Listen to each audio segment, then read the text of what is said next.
jedha. Qabxii gabaabaa tokko isinii qabadhee dhufee duraan dursee warri eessatti badde jettanii na soqxanii naaf barreessitanii garaa keessatti illee yaadaa jirtan nagum jira. Of oolchaa. Qabxii gabaabaa haga lamaa sadii tokkorraa dubbadha jedhee isinii dhufee inni guddaan ani yoon badeellee kara oolaatiin I'm sure emailii keenya torbaaniin update wajjinii sagantaa dhufoo wajjinii akka jala deemaa jirtan akka argaa jirtan abdiin godha. Akkasumas immoo gaafileellee karaa barreessaadhaan press conference keenya ka harbaa saniin akka ergitan yeroo hedduu naadiyaan dubbatti sanillee ni gootan jedhee abdiin qaba. Yoo yaada nurraa dhagahuu barbaadan jechuudha. Hadda kan as bahee fi qabxii sadiin takka obviously waan biyya keessa jirtu oduu akka gaarii godhee miidiyaan keenya kadiiruun fa'aa akka hedduu isiniif gabaasu anillee argaan jira. Waa'ee hidhamtoota irra jirtu kanaallee ka guyyaa shanaffatti fudhatan tana maal gootan ka jiru xiqqoorraan dubbadha jechuudha. Marattoota nama qabxii irraa dubbadhu ka sagantaa boruu TV maal gochuu qabnaa yeroo kana keessatti kan jedhu jechuudha. Sagaleen kiyya akka dhagahamaa jiru namoota baay'eetu ilaalaa jirtanii so abdiin godhaa naaf barreessaa yoo sagaleen kiyya dhagahamu baate xiqqoo fokkee waa tura nyaata garuu fayyaa qaba.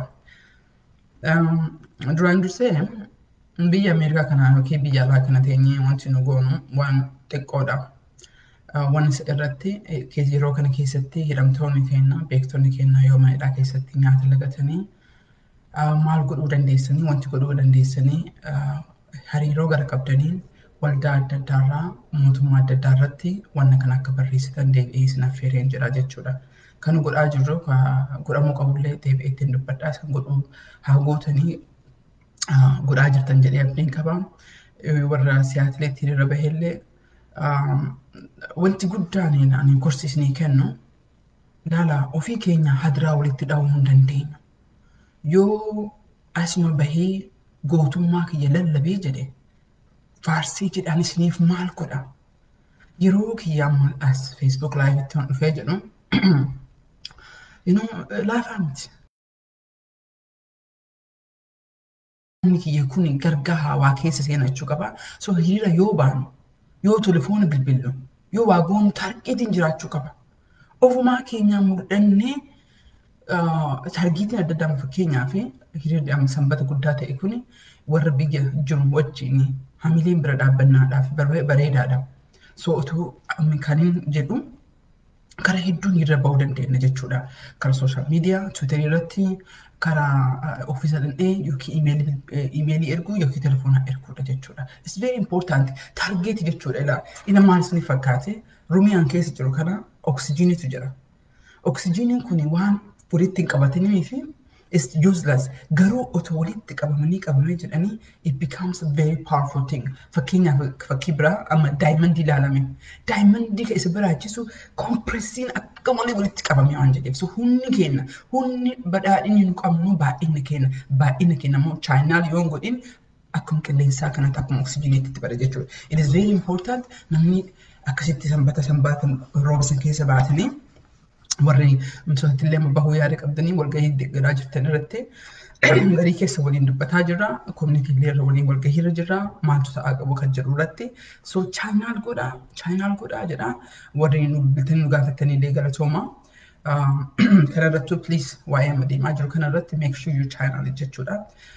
Kun immoo ollaan attiin torbaan tokko dura waraqaa bahee tokko nagartan hiriira ji'a kana irratti akka waamaa jiru.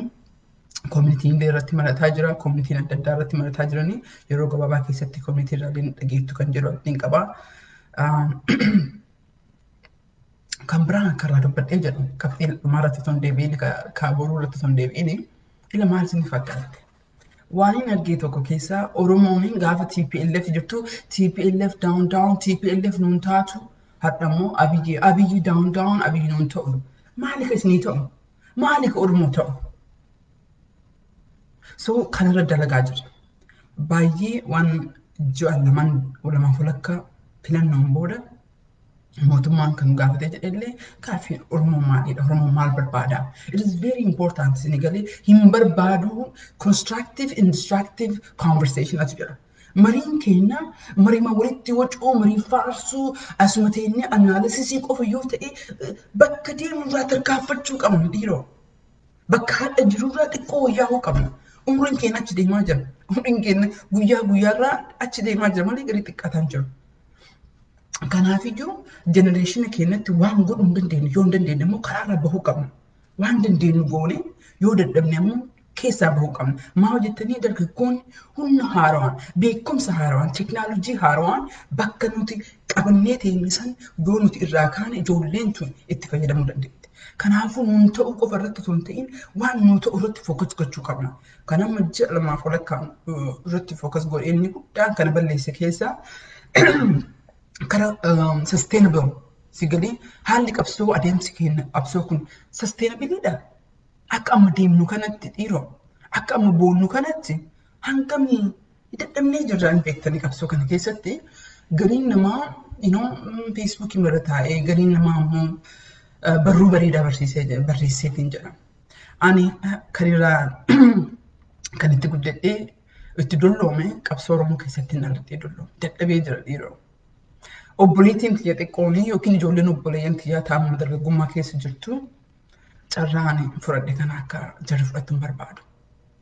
Yookiin bilisoomu yookiin adabannee gabrummaa keessatti gabrummaa haala mijeeffannee jiraachuu qabna malee jenereeshina irratti lakkoofsaan miiliyoona 50 jedha qabeenyaan walakkaa ol jedha gadadoo fi hiyyummaa baqa himachuu hin dandeenyu. Uummanni miiliyoona 5 biyya ofii keessatti yoo du'u keenya immoo baqatee ala jiraachuu hin danda'u. Kanaafiyyuu rakkoon keenya just of dhugaa walitti himuu danda'uu qabna. Beekaan keenya qabsoo keenya fakkeessuu hin dandeenyu. Fakkiidhaan waan taane fakkeessuu si galee as geenyee jirra asiin seennee jirra jechuun ani akka namaatti hin barbaadu. Waan garii kan isinitti hin dubbanneen jira. Maa hojjettan akkuma warra nu jaalattanii akkuma warra sabboontonni as keessa jirtan diinaa fi galchuunis warra na jibboota as keessa jiran. Yeroo baay'ee kan si ajjeesu masoo fi dayoo fi dayyoo balbalaa hin dhabanii jedhan. Diinni keenya inni guddaan kan nu ajjeesu falagaa irraa dhufee hin beeku. Diinni eenyutu iyyuu. Dhukkubni hamaan dhukkuba qaama keenya keessaa bahu. So dhukkubni hamaan qaama keenya keessa jira. Kana waan beeknuuf qaama keenya ammoo dhugaa dubbanneetiin furmaachuu itti furmaata barbaachisna. So anyway yeroo gabaabaa keessatti by the end of the month ji'a kanuma irratti waan gaariin hin dhageenya kan jedhu abdiin qabaa kan hiriiraalee xiqqoo tuqee jira. Kuuwwan ammoo akka mootummoolee keessa dubbistanii dhimma kanarratti tuutariillee akka gootanii kanneen asumaan isin gorsee jedha jechuudha. Because sometimes haalli qabsoo kun yoo nama dhibu duuba teettee ilaaltee just ilaaltee jettaa kan biraa ilaallee jenna immoo wanni amala nama saba gabroomirraa waan baree si galee yoo ani aaree maraadhee akkana ta'ee asiin baha jedhee yookiin ammoo diraamaa yoo ta'e yoo ani waan nama hin jirre uumee jedhee diraamaa yookiin nama arrabsee jedhee namni nagaalu hin baa'atee jedha. Namni waa'ee kiyya odeessuu hin baa'atee jedha. Waa'ee nama sanii waa odeessuu hin baa'atee jedha. So akka nam tokko tan ammoo diraamaatti jaaladhu diraamaa. Sometimes diraamaa nama soqee namatti dhufa. Because sometimes namni waan tokko hin dalagu dalagaan isaa nam tokko shakkii uummata Oromoo keessa dhaabuudhaaf. Kana keessa fakkii kan hin godhu masara dhaabaadha. Maa hojjettanii masara dhaabaa amma OMN irratti fidanii ni jiranii sabboontuu jettanii faarsaa turtan. Ji'a tokko dura yaadadha waa'ee masara dhaabaa kanatti asii achi OPDOdha Jawaariin fa'aa gurgurteettanii kiriin keessa maxxansaa turtan. Masara dhaabaa bira dhaabbadhee katabeen jedhee viidiyoodhaan illee dubbadhee jedhe. Hadda maal jechuumaa fi waa'ee sii kaasee hojjettanii wanna quba namatti qabnu kana shakkii ummaan Oromoo irratti uumuu kana ofirraa of gabaabsuu qabna. Ofirraa gabaabsuu qabna. Namni diinni keenya ka barbaadu anumaa isin amantan tana akka shakkii uumtan barbaada. Anumaa isin beektan tana maaf cal'iste seenaan ka jedhu eessa jirti? Maallaqa kana eessa geessite? Maali kana eessa geessite? Shakkii akkasitti hin deemna isiniif warra haqaatiif hin gorsaan jechuudha. Kanumaa irratti kan dubbadhu boru sagantaa guddaatu jira agartanii jirtan. Ani sooshaal miidiyaatti illee dhufuu baadhee shawuu kadiiruu irratti argitanii jirtan. Dooktar Maraaraa Kafaawaa bakka bu'ee fi ONLF bakka bu'ee Ibraahim dhufaa jira. Nuti ammoo warra gaafii gaafatu. Daqiiqaa 10 nuuf kennanii jiranii anaa fi mucayyoo Somaalii isaanii jechuudha. Hirmaattonni kanarratti hirmaatanii Waayit Haawusii, Steet Dipaartimentii, ambaasaadarota garaagarii gaaffilee erganii jiran. Gaaffileen suni kan gaafatu Koongireesii Ameerikaa kan durii isatu gaafatee jira jechuudha. Sagantaan kun sagantaa sadi keessaa tokko sagantaa jalqabaati. Yoo sagantaan kun bareeda ta'e akka malee jedhe sagantaa lamaan kuwwanii itti fufaa akka gaariin deemaa jechuudha. Keessummoota irratti argaman keessaa miidiyaan Ameerikaa illee ni jiru. Garuu miidiyaan Ameerikaa haala situationatu murteessaa jedhanii jiru. So audiensiin daawwattoonni sagantaa kanarratti hirmaataa jiran Oromoodhaan miti. Sagantaan afaan Ingiliffaatiin dubbiin kun kan himamaa fi jiru nuti ollaa irratti ijoolleen teenya ni tamsaastee already emailii argattanii jirtu ollaa irraa jedha. Yoo nama almost nama 900 na daawwachaa jirtan. Ollaas keessa jirtanii ollaa irratti meeqa keessantu membarii ta'ee jira. Meeqa keessantu emailii keenya argataa jirtan. Maawusniin jedhee nama 3,400 keessaa persentii 30 moo 40 atiin persentii 40 qofatu bana emailii keenya. Nama 3,000 keessaa beelaalaa namni harka 4 qofatu banaa jira. So emailiin keessan yoo dhufaa hin jirre jaankii seene jechuudha. Yookiin ammoo bakka wayiitti waan muramee jira ollaa Oromoo jedha yookiin ollaa hojjettanii isinii baasee jedha. Baay'ee barbaachisaadha. Maa hojjettan weekly update achiin erginee jenna. Sagantaa nama dhufaa jiru kun sagantaa guddaadha. Because warra achitti argamaa jiru akkuma beektanii mootummaan haaraa dhufee jira. Mootummaa haaraa kana wajjin haasaa adda addaa ni qabna. Haasaa adda addaa namni adda addaatti ni qaba. Rakkoon argataa jirtan inni guddaan dhimma Itoophiyaa akka Sudaanii itti aanee kan naannoo Tigree kanatu attention fudhatee jira. Akka Oromoo achi dhiyeessuuf ammoo hirmaannaa keessan barbaachisaadha. Sagantaa kanarratti dhaamsisni jedhu gaafii atiin gaafii takkaa lamaan hin qaba carraa. Gaafii kanneen Dooktar Maraaraa fi kan warra ONLF gaafadha jechuudha.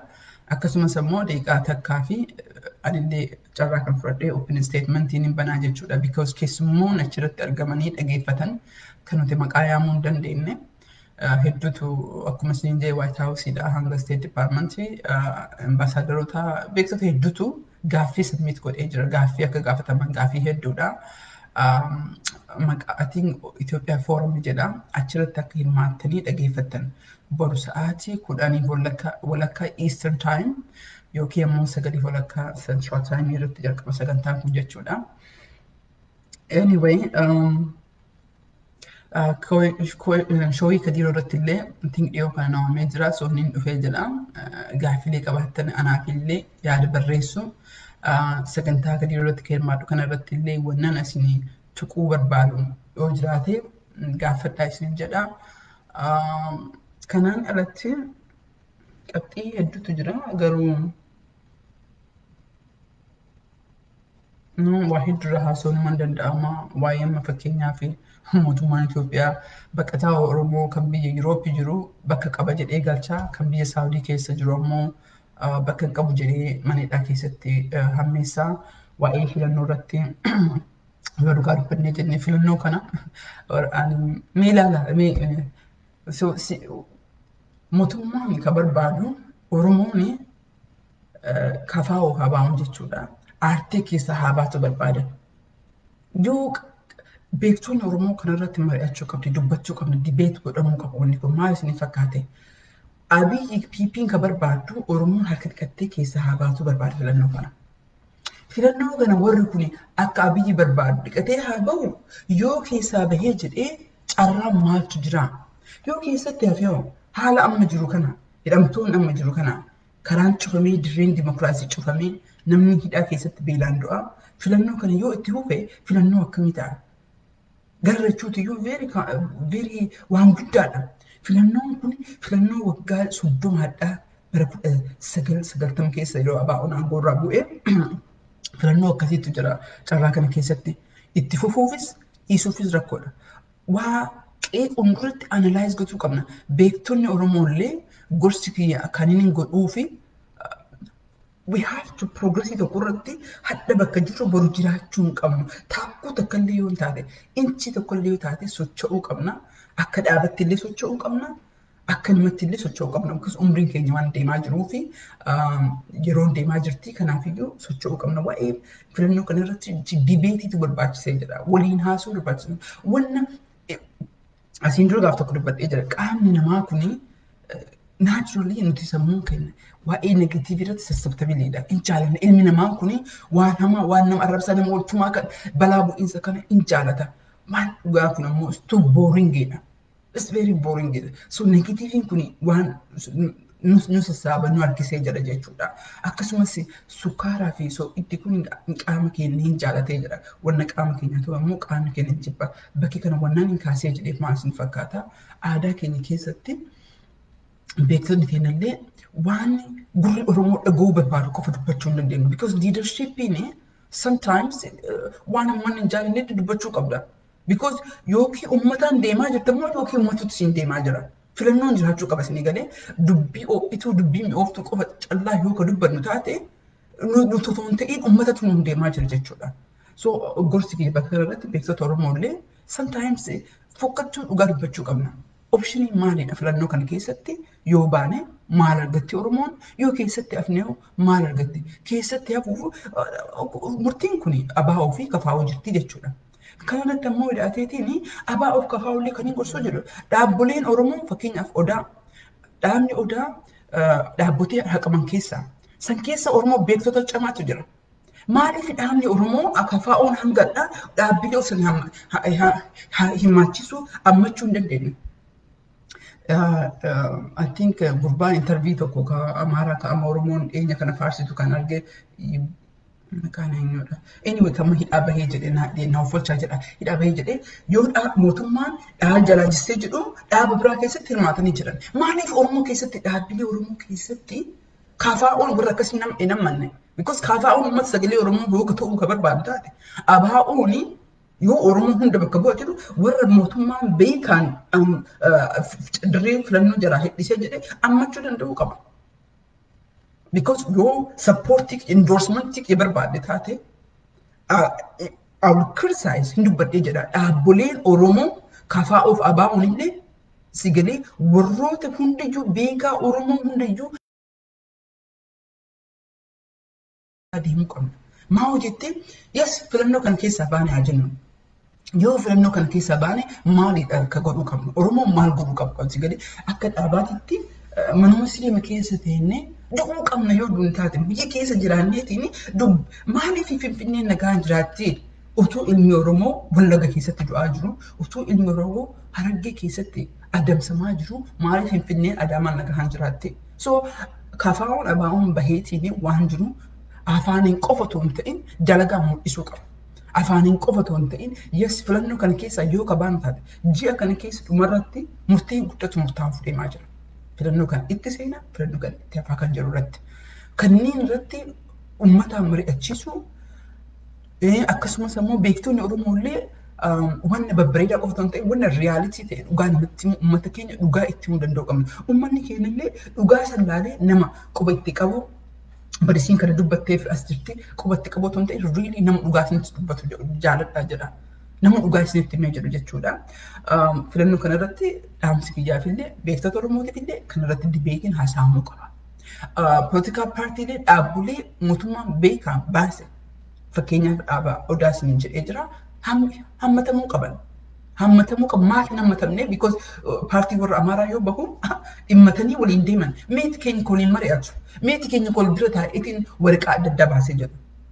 It is very necessary. Kanuma irratti fixeen jedha galatoomaa yeroo biraa walitti deebinee jenna.